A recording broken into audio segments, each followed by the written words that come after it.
আজকে আমি গেলাম বন্ধুর বউভাতে ক্যাটারিং করতে।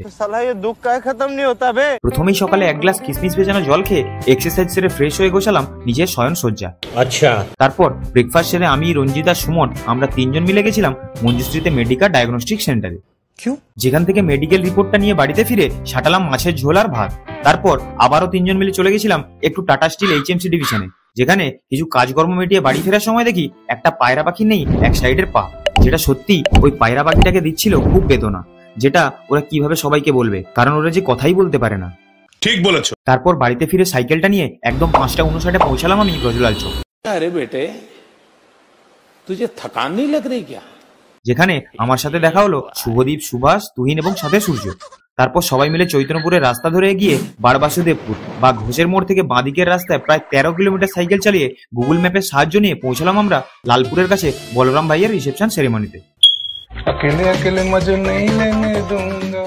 কি মানুষ রে বাবা, যেখানে গিয়ে দেখি চলছে রান্না বান্না, আর আমাদের ভাই অর্থাৎ বলরাম করছে দেখাশোনা সবকিছু ঠিকঠাক আছে কিনা। বলেন কি? তারপর সব পোলাপাইনদেরকে নিয়ে কাজকর্মগুলো মিটিয়ে ভিড় ঠেলে সামনের দিকে অর্থাৎ স্ন্যাক্স কাউন্টারগুলোর কাছে গিয়ে দেখি রয়েছে ঠান্ডা ঠান্ডা লস্যি, গরম গরম জিলিপি এবং তার সাথে সাথে রেশমি কাবাব ও চিকেন টিক্কা। তারপর ডাইনিং এরিয়াতে ফিরে ডাইনিংটা রেডি করার পর দেখি প্রথম পঙ্গতেই ডাইনিং পুরো ফুল। সাইড মে হটিয়ে, ম্যাডাম কো আনে দিজিয়ে। আইয়ে ম্যাডাম, আইয়ে, চলিয়ে, take it easy, take it easy.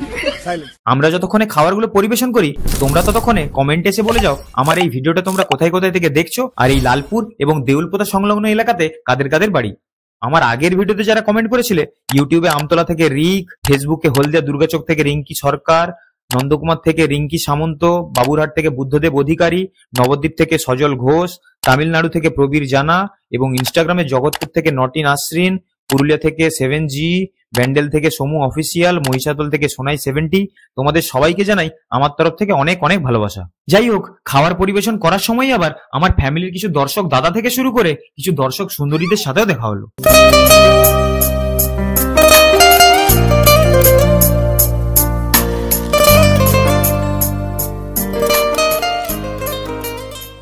তারপর বরবউকে সুন্দর করে প্লেট সাজিয়ে খাওয়ানোর পর নিজেরা পেট পুজো সেরে যখন বেরোলাম তখন বাইরে বৃষ্টি পড়ার কারণে কিছুক্ষণ আবার অজানা ব্যক্তির বাড়ির উঠোনে আশ্রয় নিলাম। চলো আমরা তাহলে করি বৃষ্টিটা থামার অপেক্ষা, আর তোমরা কমেন্টে এসে বলে যাও কেমন লেগেছে আমার এই ভিডিওটা।